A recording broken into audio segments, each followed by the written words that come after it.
broadcast. Maayong buntag kanatong tanan. By the way, Professor, ato lang buot sa iron kung unsay imong obserbasyon nakita sa posibleng hinungdan nining kapakyas makakabot o kasabutan sa gipahigayong peace talk ang habig sa US o habig sa Iran. Yes, Bumbo Kuya Ray, no? Kining ni ang pagka matod pa gitawag nilang impasse or deadlock sa mao nga negosasyon. Ato nang gitan-aw kanang naa nga mahitabo gayud Bumbo Kuya Ray.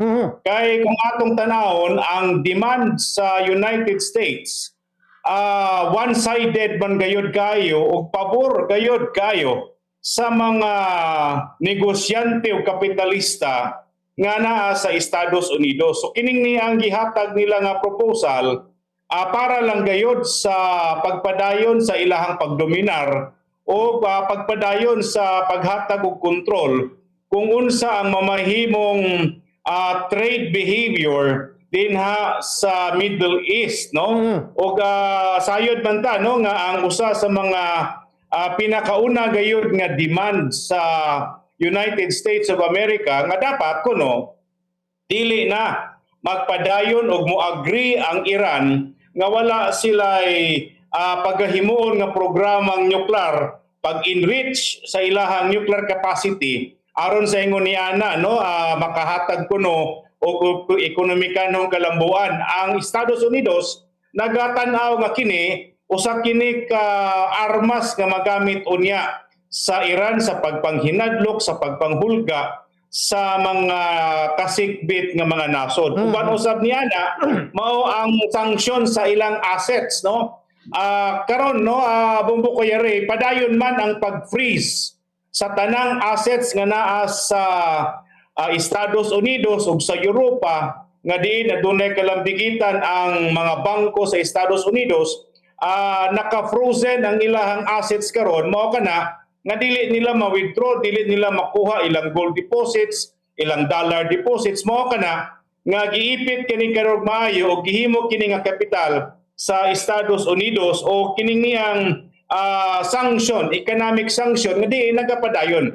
Kini nga mga demand nga gilatag sa Estados Unidos ngadto sa Iran sa atong tanaw usa ka one-sided o kini dili lamang kini pag-ipit sa nasod sa Iran, kung dili pag-ipit usab kini nga dili maka hunat, no, dili makalugway sa iyahang kagahom ang Iran ngadto sa China ug ngadto sa North Korea ug ngadto usab sa kining ni ang Russia. Kay kini man sayod man ta niini Bumbo Kuya Ray nga mao kini nga mga nasod ang kaalyado ug nagahatag og suporta sa Iran sa pagpadayon sa ilahang kampanya sa pag-repel, no, or sa pagbomba usab sa mga kasikbit nga nasod. So kining niya nakita nato nga nagpatigbabaw gayud ang ekonomikanhong interest sa Estados Unidos o gakakita na nato karon, no, Bumbo Kuya Ray,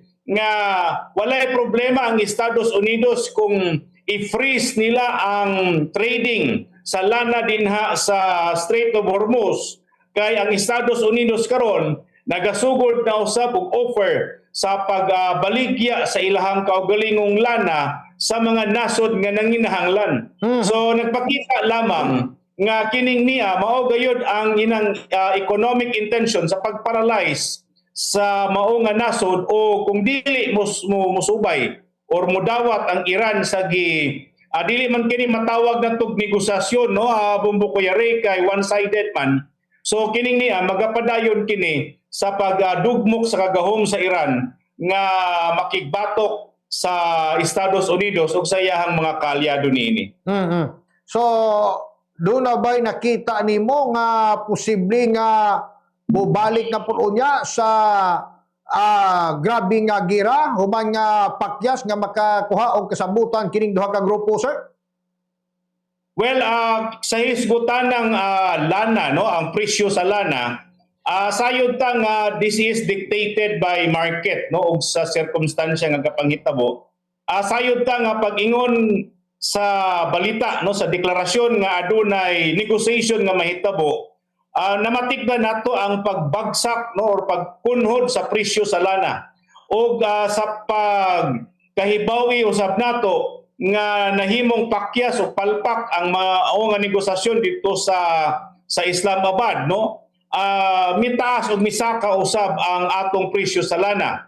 So kining niya nga kahimtang karon, this is purely speculative nga diin ang atong mga traders usab nagatan-aw nga magpadayon ang maong panagbingkil, panag-away o kining niya atong gitan-aw nga maghatag pa kini sa malungtaron og dugay-dugay pagayod nga resolusyon nga diin maghatag og dako og permanente nga economic injury sa mga nasod nga apektado niini, Bongbong Kuyari. Human, no, pagpauli ni US Vice President J.D. Vance, si Trump mimando pag-deploy sa iyang mga US Marines dito sa Strait of Hormuz. Unsay sinyalis ani nga nakita nimo, Professor? Well, kaning ni ang kamanduan nga gihatag ni President Trump, no? Nagpakita lamang sa ilahang military muscle nga kinahanglan og kaya nila nga diktahan ang maong dagan sa trading sa Middle East, ilabi na sa hisgutan ng international water. Kay sayod man ta, no, while it's true nga pila lamang kini ka milya gikan sa boundary sa Iran ug sa kasigbit nga nasod, pero sayod kita nga kining Strait of Hormuz, Bongbong Kuyari, this is an international water. Ug gusto usab ipakita sa Estados Unidos ang ilang military might ug ang ilang military muscle nga kung si bisan kinsa man ang magpugong ug maghatag sa pagpakgang sa free trade sa atong lana dinha sa Strait of Hormuz, kaya kayo nila nga pakgangon, kaya kayo nila nga pugngan ug ipatuman ang lagda sa international waters. Pero kining niya nagatanaw kita nga ang sanksyon nga pagabuhaton sa Estados Unidos dili ang paghatag og free navigation sa trading sa lana dinhang dapita, kung dili mao ang pagkontrolar. Ang pagkontrolar pinaagi sa ilahang terms, under their kining niang guidelines nga maka-trade, maka-navigate ang mga tanker sa lana sa naglain-lain nga nasod base sa lagda usab sa mando sa Estados Unidos. Mao kini ang one-sided nga konteksto ni ana, no, Bongbong Kuyari, kay ang presensya sa military might sa Estados Unidos dinha sa Middle East nagpakita lamang nga nagprotektar kini sa interes sa Estados Unidos ug sa iyang kaalyado ug dili kani alang sa tibuok kalibutan o kalambuan sa ekonomikanhong kalihukan sa mga nasod nga dependent kayo sa lana, ilabi na dihang dapita sa Middle East ug sa Iran, Bongbong Kuyari. By the way, unsa imo nakita, Professor, sa paghimo sa kininiag Pakistan isip mediator? Doon na ba impact ang ilang pagka-mediator o doon na ba sila panpot kanang kaiso nga ilang istoryahon ang US nga kining inyong demanda one-sided ni? O nya kining Iran inyong nga demanda di por bayo? Nakita ba nimo ni nga kaya mahimo sa Pakistan isip mediator? Well, ang atong nakita niini, no, Bongbong Kuyari, ang Pakistan dili man kini kaalyado sa Estados Unidos. Ang kaalyado sa Estados Unidos mao mong kining Saudi Arabia, Oman, Qatar, Kuwait ug uban pa nga mga kasikpit nga mga nasod. Pero nakita nato nga dito gayon sa Pakistan, sa Islamabad nila butang ang maong venue sa negotiation kay kini nga nasod kaalyado man kining niya sa Iran. So mao kana makitaan nato nga dili neutral ground, dili neutral country ang nag-facilitate, mao kana nga wala gayoy nahimo nga resolution sa mao nga konflikto, wala gayoy nahimo nga itawag na to compromise agreement kay kining niyang negosasyon give and take manunta kining niya, no, ihatag nimo ang parte basta kay makuha na kuning nga parte. Mao man ka nga prinsipyo sa negosasyon. Dili ang kinatibukan nimong kagustuhan ang matuman, kung dili parte lamang. Pero nakita nato nga ang Estados Unidos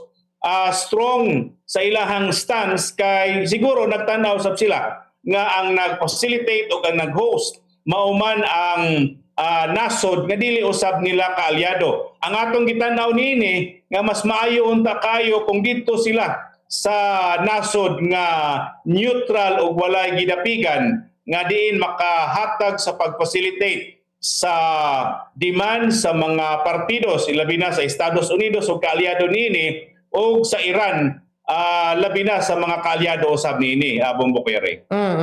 So nagkapupos na ang adlaw no sa takda nga duha ka semana nga ceasefire. Is it possible nga doon na pay laing hugnaon niya sa peace talk ang mahitabo adi sir mag-expire kining duha ka semana sir? Well, ang atong gitanaw niini no, aduna pagyoy magpabilin ug magpadayon nga tensyon kay sayod man ta nga ang China usab ga panikad nga makuha usab nila ang dagko nga kontrata kay sila man ang supply usab sa kining mga kagamitan nga ipanggugubat sa Iran o ang Russia usab aduna usay makanunayon nga suporta.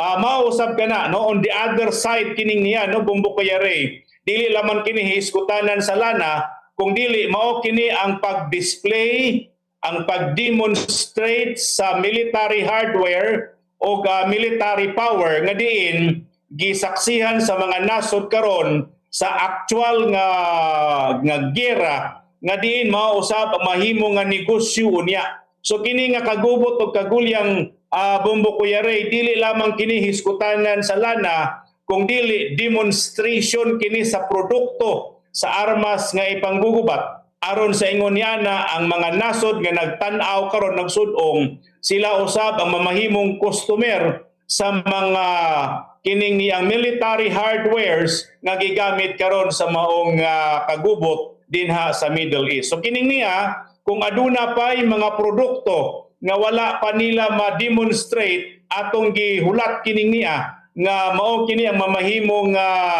bag-o nga kining niyang demonstration. Ang atong tanaw niining kagubot o kagulyang mao man ang product demonstration Bumbukere sa ilahang mga military hardwares nga diin nagainganyo sa nagalain-lain nga nasod gamupalit o gamupatronize sa maong mga produktong inggugubat. Oo. In line ining maong development no nga pakyas nga makakuha og kasabutan o posibleng pag-ulbo na pod sa kaguliyang unsay nakita po nimo nga himuon ni sa panggamhanan sa Pilipinas aron di na mosamot pa ang dakog daotang epekto nga mahatag sa mga katawhang Pilipino.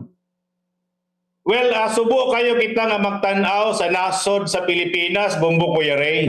Kay hangtod karong mga panahon na wala man gyud konkreto nga plano nga gilunsad ang atong nasod ng panggobyerno. Ayuda ra magiilahang na hinumduman og nauna-hunaan ug ang ilahang nga gi-initiate nga gakahimo nga political weapon sa mga political opponents usab no sa atong administrasyon sa national ug lokal nga pangagamanan. Atong gitan-aw nga duna may mga ginagmay unta nga sistema nga diin pwedeng ipatuman aron sa ingon yana magdaginot kita sa atong lana sama sa kining ni ang carpooling wa man gali gipaaghat no wala man giaghat ang atong gobyerno nga mag-carpooling pangsitahon ang atong mga kaigsuonan nga magapadagan sa ilang sakyanan nga walay lain nga pasahero dili maximize ang pag-occupy sa mga lingkuranan niini sa mga sakyanan kana untang carpooling basic man kay kana elementarya kaayo kana nga panghuna-huna og panlantaw pero in spite of that no Bumbukere wala gayud ma-introduce kana sa atong pangagamhanan nagsigi naman hinog panghatag sa ayuda nga kining niya usaman ka band-aid solution ang atong gitanaw aduna untay cultural and sociological solution niining kahimtang karon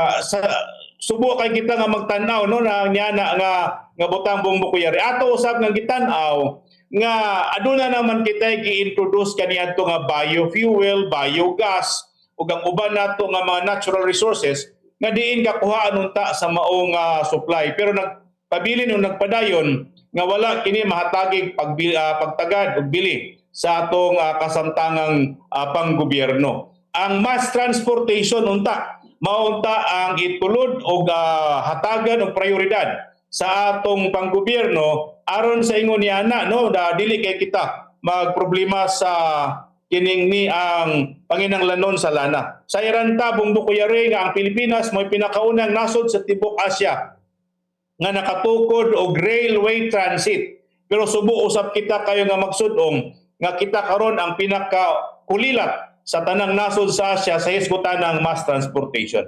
So kana ang atong panlantaw niya nga unta no matagaan og tutok nga kining mga mass transport nato mao unta ang hatag bili sa atong panggobyerno karon bumbukere. I see.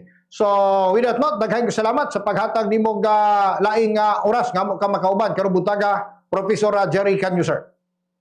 Daghang salamat nini nga kahigayunan bumbukere o kita magapadayon sa pakiglambigit nini nga iskutanan kay laom og lapad kining niyang butang nga angay masayod atong katawhan ug duna kini dako nga impact usab sa atong katilingban. Daghang salamat nini nga kahigayunan bumbukere maayong buntag kanatong tanan.